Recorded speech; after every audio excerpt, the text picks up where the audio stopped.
तो जैसा आप स्क्रीन पे एक्चुअली देख रहे हैं, न्यूक्लियर फिजिक्स का ये टॉपिक है, ठीक है। इसमें कुछ इंपॉर्टेंट पॉइंट्स एक्चुअली जो है दिए हुए हैं।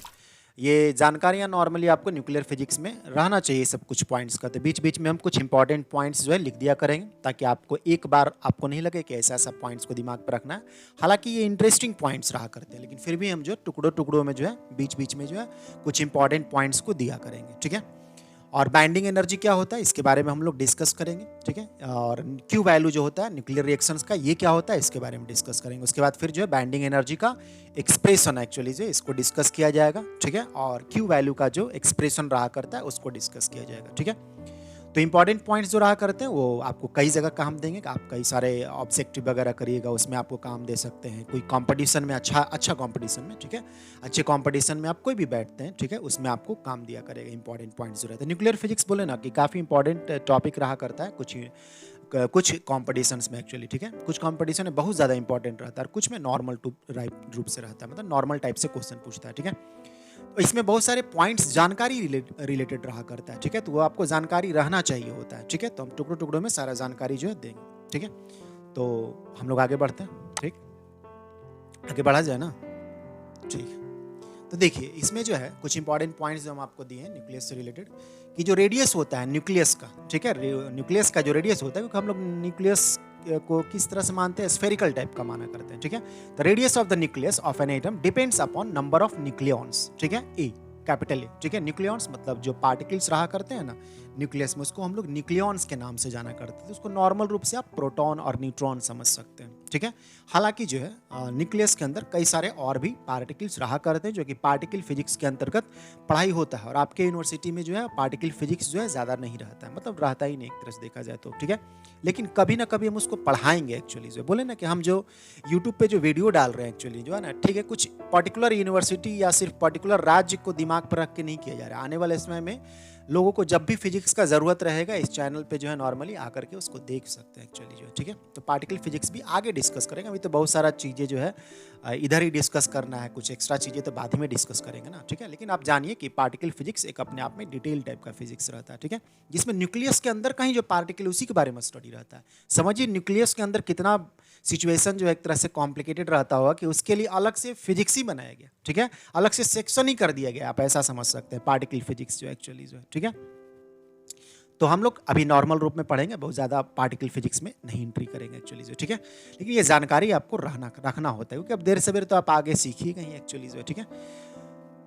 तो जो क्या कहते हैं जो रेडियस रहा करता है वो इस तरह का रिलेशन को जो है फॉलो करता है, ठीक है। R इज इक्वल टू जो होता है R0 ए का पावर 1/3, जहाँ पे ए जो है वो नंबर ऑफ न्यूक्लियॉन्स रहा करते हैं, ठीक है। तो कभी कभी इस पे न्यूमेरिकल दे सकता है आपको जो है, ठीक है, कि नंबर ऑफ न्यूक्लियॉन्स का जो है 2 टाइम्स कर दिया गया, 3 टाइम्स कर दिया गया, तो बताइए रेडियस का साइज जो है कितने टाइम्स एक्चुअली होगा, ठीक है। तो उसका जानकारी जो है इस रिलेशन से आप दे सकते हैं। और ये जो R0 रहता है ना कॉन्स्टेंट रहता है एक्चुअली, जिसका वैल्यू जो है इसके बीच में वैरी करता रहता है। 1.2 इंटू 10⁻³ से लेकर के 1.48 इंटू 10⁻13 सेंटीमीटर, इसके बीच में ये R0 जो कांस्टेंट है वो वैरी करता रहता है, ठीक है। फिर स्टैटिस्टिकल प्रॉपर्टी जो है रहता है असेंबली मतलब समझिए कि जमावड़ा एक तरह से, ठीक है। जब एक जगह इकट्ठित रहते हैं तो उसको हम लोग असेंबली बोलते हैं। कैसे आप इस स्कूल वगैरह में, कॉलेज तो मतलब बहुत कम लोग उसमें समय दिए होंगे, स्कूल वगैरह में असेंबली रहता है तो उसमें क्या होता था, आप ग्राउंड पे सब लोग जमा होते थे, एक तरह से एक पैटर्न में जमा होते थे, जैसे मर्जी वैसे नहीं, एक पैटर्न में जमा होते थे। आप मोटा मोटी समझिए कि उस तरह का असेंबली एक्चुअली जो, ठीक है। हालांकि यहाँ पे जो है फिजिक्स में कुछ और भी सेंस रहा करता है, लेकिन आप अभी फिलहाल में नॉर्मल रूप से समझिए कलेक्शन, ठीक है, अरेंजमेंट आप ऐसे समझिए, ठीक।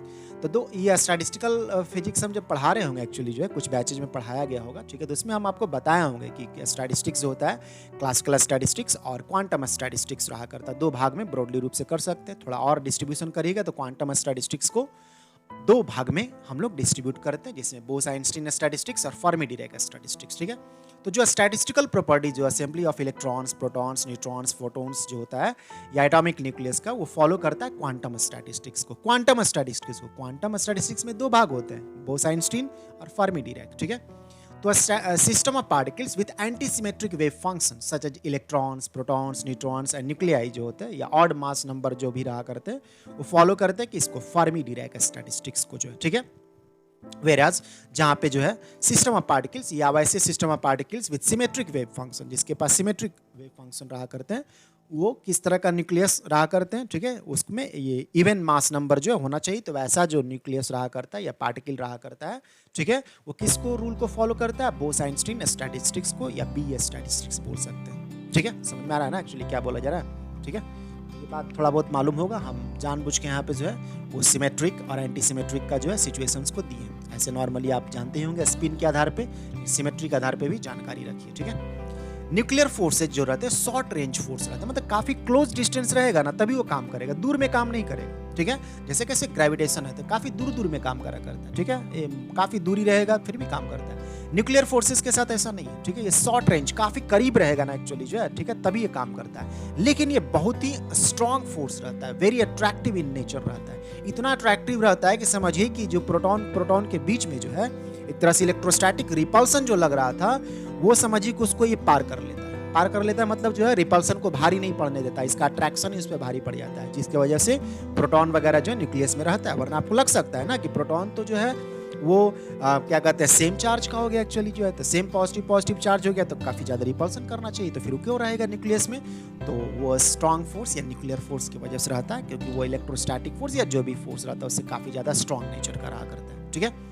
कौन? न्यूक्लियर फोर्स जो है, इसलिए जो है प्रोटॉन रहता है। न्यूट्रॉन तो चलो न्यूट्रल है तो चलो रह जा रहा है, कोई दिक्कत नहीं, प्रोटॉन को तो नहीं रहना चाहिए इलेक्ट्रोस्टैटिस्टिकली जो है, लेकिन वो रहता है, क्यों? क्योंकि न्यूक्लियर फोर्सेज उस पर हावी रहता है एक्चुअली, ठीक है। Nuclear forces are charge independent, ठीक है, न्यूक्लियर फोर्सेज जो रहा करता है वो चार्ज से इंडिपेंडेंट रहता है, एक तरह से चार्ज से इंडिपेंडेंट रहता है, ये ध्यान में रखते हैं, क्योंकि बोले ना चार्ज पे डिपेंडेंसी रखने के लिए इलेक्ट्रोस्टैटिक फोर्स रहता है, ठीक है, इलेक्ट्रोस्टैटिक नेचर का वो चार्ज पे डिपेंडेंसी रखता है। न्यूक्लियर फोर्सेज जो रहते हैं वो चार्ज पे डिपेंड नहीं करता रहता है, लेकिन हाँ ऐसा देखा जाता है कि एक्स्ट्रा ऑर्डिनरी जो स्टेबल न्यूक्लियाई है, ठीक है, और चार्ज सिमेट्रिक, वो चार्ज सिमेट्रिक रहा करता है, तो वो एक्स्ट्रा ऑर्डिनरी एक तरह से स्टेबिलिटी रहता है, मतलब यदि चार्ज में सिमेट्री है ना तो देखा जाता है कि वैसा न्यूक्लियस जो है काफी ज्यादा स्टेबल रहा करता है, ठीक है। तो ये पॉइंट हुए। द एग्जिस्टेंस ऑफ मेसॉन्स, मेसॉन एक तरह से पार्टिकल है, ठीक है, इसके बारे में जानकारी प्रिडिक्शन थ्योरेटिकली रूप से जो है जापानीज फिजिसिस्ट युकावा दिए थे एक्चुअली, युकावा फोर्स के बारे में भी पढ़िएगा एक्चुअली जो, ठीक है, तो युकावा जापानीज फिजिसिस्ट थे एक्चुअली जो, ठीक है, भौतिक शास्त्री थे जापान के जो, ठीक, तो वो मेसॉन्स के बारे में प्रिडिक्ट किए थे थ्योरेटिकली रूप से, जो कि आगे चल करके सही निकला एक्चुअली जो, ठीक है। The mesons are massive particle, meson जो रहते हैं मैसिव पार्टिकल्स रहते हैं, ठीक है, बीइंग कॉन्स्टेंटली एक्सचेंज्ड, जो एक आदान प्रदान करता रहता है बिटवीन टू न्यूक्लियॉन्स, दो न्यूक्लियॉन्स के बीच में ये आदान प्रदान होता रहता है ये पार्टिकल, इसके बारे में हम लोग कभी बात करेंगे अच्छा से, ठीक है, जिसके वजह से वो नॉर्मली दो पार्टिकल जो है क्या रहता है आपस में इंटैक्ट रहता है, ठीक है। मेसॉन्स कैन बी न्यूट्रल पायोन्स, मेसॉन्स जो है न्यूट्रल पायोन्स हो सकता है, नेगेटिव पायोन्स हो सकता है और पॉजिटिव पायोन्स हो सकता है। अब इस वाले पॉइंट से आपके दिमाग में कई सारा खलबली मच गया होगा, ठीक है, कि मेसॉन क्या होता है, ये पायोन क्या होता है, ये नेगेटिव पायोन, ये न्यूट्रल पायोन, पॉजिटिव पायोन, ये सब क्या होता है, बोले तो पार्टिकल फिजिक्स में इसके बारे में बात करना रहेगा, लेकिन फिर भी हम कभी न्यूक्लियर फिजिक्स में इसके बारे में थोड़ा बहुत जो है डिस्कस करेंगे, मेसॉन्स क्या होता है, पायोन्स क्या होता है, लेप्टॉन्स क्या होता है, क्वार्क्स क्या होता है, वो शॉर्ट में जानकारी देंगे, ठीक है। शॉर्ट में इसलिए बोले ना कि बहुत डिटेल सब टॉपिक रहा करता है, एक ही बार आप सोचिएगा सब चीज को सामने रख दिया है तो ऐसा नहीं है ना, आपका उत्सुकता भले ही है, लेकिन बात ये कि एक ही साथ जो है सामने चीजों को नहीं रखा जा सकता है, ठीक है। अब हम लोग आते हैं जो थोड़ा सा टॉपिक आपको जो है एग्जाम में भी पूछा करता है, ठीक है, बाइंडिंग एनर्जी क्या होता है और क्यू वैल्यू क्या होता है, और इसका एक्सप्रेशन भी हम लोग उस पर काम करेंगे, आगे काम करेंगे, ठीक है। अभी हम लोग जानकारी ले रहे हैं कि बाइंडिंग एनर्जी क्या होता है और Q value of nuclear reaction क्या होता है। तो बाइंडिंग एनर्जी के बारे में तो बहुत पहले सुनते आ रहे होंगे, ठीक है, 11-12 से सुनते आ रहे होंगे, ठीक है, लेकिन क्यू वैल्यू के बारे में आप इधर सुनते हैं, पहले सुन लिए होंगे तो ठीक है, अच्छी बात है, नहीं तो ऐसे नॉर्मली इधर आप ग्रेजुएशन में सुनते हैं, ठीक है, लेकिन हम लोग इसका जो है एक्सप्रेशन वगैरह भी फाइंड करेंगे एक्चुअली जो, ठीक है। अब बाइंडिंग एनर्जी क्या होता है, ये वो एनर्जी होता है जो कि रिलीज होता है, ठीक है, किस में रिलीज होता है, in the process of formation of the atoms, जब एटम का फॉर्मेशन होता है उस दौरान जो एनर्जी रिलीज होता है उसको हम लोग बाइंडिंग एनर्जी बोलते हैं, ठीक है। इसको आप ऐसे भी बोल सकते हैं, वो एनर्जी जिसके द्वारा न्यूक्लियॉन्स आपस में बाइंड रहा करता है उसको भी बाइंडिंग एनर्जी बोलते हैं, ऐसा ही बोल सकते हैं। फिर इसको आप ऐसे भी कर सकते हैं कि इट इज द डिफरेंस, ये एक अंतर होता है किसके बीच में, between the sum of the mass of atom constituent, atomic जो पार्टिकल्स है उसका कंस्टिट्यूएंट्स का जो मास है उसका सम कर लीजिए, ठीक है, और जो मास ऑफ द एटम है, इन दोनों के बीच में डिफरेंस रहता है, तो बीच में मास गया कहाँ, तो वो जो एनर्जी के रूप में चला गया होता है उसी एनर्जी को बाइंडिंग एनर्जी बोलते हैं, ठीक है। ये दोनों मास के बीच में, किस मास के बीच में, mass of the atoms constituent, constituent बोलने का था जितने भी पार्टिकल्स एटम के अंदर है ना, ठीक है, सबका जमावड़ा जो करते हैं तो उससे जो मास होता है और जो मास ऑफ द एटम है, जो आपको इफेक्टिव रूप से मास मिलता है, ठीक है, आपको आश्चर्य लगेगा कि दोनों इक्वल नहीं रहते, बीच में कुछ मास गायब रहता है। वो जो गायब मास है ना, ठीक है, वो ऊर्जा के फॉर्म में रहा करता है, जो कि अट्रैक्टिव एक तरह से जो है इंटरेक्शन देता है, जिसकी वजह से पार्टिकल अपने आप में बॉन्डेड रहा करते हैं। तो उसमें को हम लोग बाइंडिंग एनर्जी बोला करते हैं, ठीक है। लेकिन ये बाइंडिंग एनर्जी वो न्यूक्लियर टाइप का जो है एनर्जी रहा करता है, ये केमिकल एनर्जी रूप में, जैसे बॉन्ड वगैरह पढ़ते हैं ना, वैसा नहीं रहता है, ठीक है। ये बातें समझ लीजिए, ये न्यूक्लियर टाइप का फेनोमेनन रहता है, ठीक है। हम लोग इसके बारे में और अच्छा से बात करेंगे, ठीक है। Binding energy is dependent on the mass of the atom. Binding energy जो रहता है वो डिपेंड करता रहता है मास ऑफ द एटम पे, ठीक है। मास एटम का कितना है, इस पे डिपेंडेंसी उसका रहा करता है। अब जो है Q value of a nuclear reaction क्या हुआ करता है, क्यू वैल्यू, तो इट इज डिफाइंड है, जिसको आप परिभाषित कर सकते हैं, टोटल एनर्जी रिलीज्ड और absorbed in a nuclear reaction. Total energy जो कि रिलीज होता है या एब्जॉर्ब होता है किसी न्यूक्लियर रिएक्शन में, उसी को हम लोग Q value of nuclear reaction बोला करते हैं। थोड़ा सा इसका हम हल्का सा जानकारी जो एक्सप्लेन कर दिया गया। और सपोज कर लीजिए कि एक फास्ट मूविंग एनर्जेटिक पार्टिकल है, कोई fast moving energetic particle A है, स्मॉल ए, जिसका काइनेटिक एनर्जी जो है ई ए से रिप्रेजेंट किए हैं, और वो इंसिडेंट कर रहा है या हिट कर रहा है, ठीक है, टकरा रहा है या फॉल कर रहा है किसी न्यूक्लियस पे, ठीक है, टारगेट न्यूक्लियस पे, जिस पे टकरा रहा है उसको टारगेट न्यूक्लियस बोलेंगे, एक्स उसका नाम दे दे रहे। Suppose to be at rest, और वो रेस्ट में, and a new particle B, और एक नया पार्टिकल स्मॉल बी जो है, मान लेते हैं वो कोई पार्टिकल है, उसका नाम कैसे X Y Z alpha beta gamma बोलते हैं, उसे बी बोल दिया गया, ठीक है। बी इज गिवन आउट, वो बाहर निकल रहा है, ठीक है, with kinetic energy E B, और उसका काइनेटिक एनर्जी जो है ई बी है। एंड द प्रोडक्ट न्यूक्लियस, और जो न्यूक्लियस बनेगा एक तरह से टकराने के बाद, टारगेट से जब पार्टिकल टकराया ए, ठीक है, तो कुछ प्रोडक्ट न्यूक्लियस बनेंगे, ठीक है। तो प्रोडक्ट न्यूक्लियस जो बनेगा उसको हम लोग जो है वाई माने हुए, ठीक है। Also has a kinetic energy E Y, उसके पास जो काइनेटिक एनर्जी ई वाई है। Then the nuclear reaction can be represented as, तो न्यूक्लियर रिएक्शन जो है कैसे रिप्रेजेंट कर सकते हैं, स्मॉल ए प्लस एक्स, ठीक है, is equal to small Y plus B से जो है। और इसी को रिप्रेजेंटेशन एक स्पेशल तरीके से ऐसे कर सकते हैं, एक्स वाला जो है उसमें आप इस तरह से ब्रैकेट में, और वाई वाले को आप इधर लिख सकते हैं। इससे जानकारी मिलता है, एक्स जो है ए के साथ कॉम्बिनेशन वाला बना हुआ है, और वाई जो है बी के साथ कॉम्बिनेशन वाला बना हुआ, मतलब इसको आप ऐसे करके लिख सकते हैं, ये एक स्पेशल नोटेशन होता है, ठीक है। And its Q value can be given by, इसका जो क्यू वैल्यू है, ठीक है, E Y plus E B, जो कि आपको काइनेटिक एनर्जी था, ठीक है, और काइनेटिक एनर्जी का ये सम हो गया एक तरह से, ई वाई और प्लस ई बी क्या है वो बताया गया, ठीक है, माइनस ई है। तो ये जो डिफरेंस आपको मिल रहा है ना, इसी डिफरेंस को हम लोग क्यू वैल्यू बोला करते हैं, ठीक है।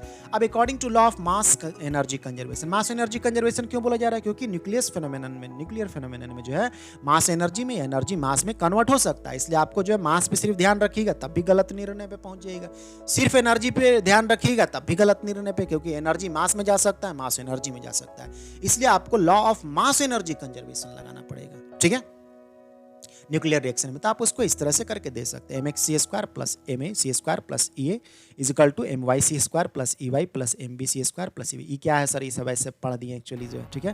तो देखिए एक्चुअली mx ma और ये my और ये mb जो है, ये सब रेस्ट मास है, ये तो काइनेटिक एनर्जी है, ठीक है। काइनेटिक एनर्जी ea वाला हो गया, ey जो है, eb जो काइनेटिक एनर्जी हो गया, ये सब रेस्ट मास है, ठीक है। रेस्ट मास किसका है, तो किसका है, इसका जानकारी दे दिया गया है, rest mass of target nucleus, जो टारगेट न्यूक्लियस एक्स था ना, उसका अपना रेस्ट मास है, ठीक है, मतलब रुका हुआ जब रहेगा तो जो एनर्जी उसके पास है मास की वजह से। एम वाई क्या है, वो rest mass of product nucleus, Y जो लिए थे क्या था, प्रोडक्ट न्यूक्लियस था ना, और एम ए जो थे क्या था, वो इंसिडेंट पार्टिकल, तो उसका रेस्ट मास, जो पार्टिकल होगा जो फॉल किया टकराया किससे, टारगेट वाले न्यूक्लियस से, तो उसका मास जो है एम।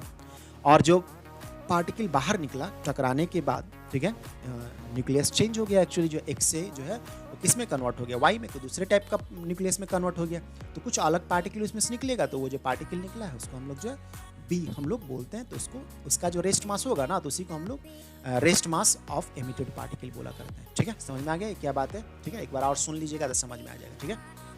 अब यहाँ तो बार बार सुन सकते हैं, क्लास में तुमको बार बार नहीं बुलवा सकते थे, ज़्यादा से ज़्यादा हम 2 बार 3 बार करते थे, यहाँ पे तो आप जब मर्जी तब सुबह शाम दोपहर जब मर्जी हो तब आप बुलवा सकते हैं, ठीक है। तो Q इज इक्वल टू जो एक्चुअली ये क्या होंगे, इसको आपकी जो आप Q वैल्यू जो दे रहे हैं, ठीक है, न्यूक्लियर रिएक्शन का, वो क्या देते हैं, तो फिर इसी तरह से नहीं दीजिएगा, ठीक है। तो इसी को आप इस तरह से दे सकते हैं, ठीक है। तो इस तरह से आप एक डिफाइन कर सकते हैं Q वैल्यू को, Q value can be defined as difference between kinetic energy of the product and that of the incident particle. जो kinetic energy of the product है और जो इंसिडेंट पार्टिकल के बीच का जो एनर्जी का जो डिफरेंस है, उसी को हम लोग Q वैल्यू बोलते हैं, ठीक है।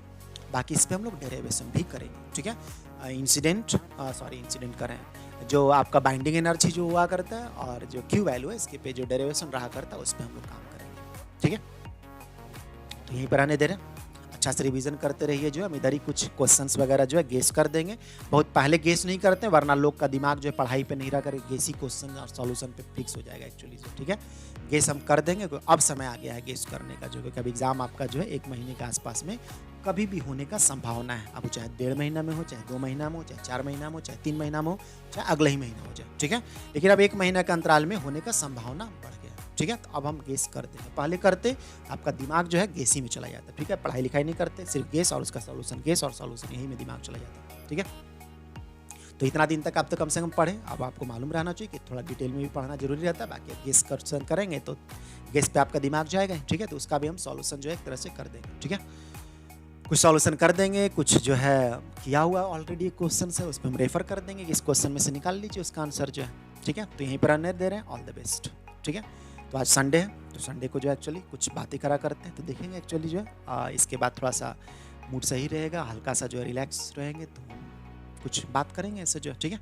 तो वो 9:30-10 बजे के आसपास में लोड करेंगे, उस समय तक जगह रहिएगा। ऐसे तो जगह आप बहुत समय तक रहते हैं, लेकिन किसी और के लिए रहते हैं, ठीक है। अभी जो 9:30 से 10 रहेगा मेरे लिए थोड़ा सा समय ले लीजिएगा, ठीक है। तो यहीं पर रहने दे रहे हैं, ऑल द बेस्ट।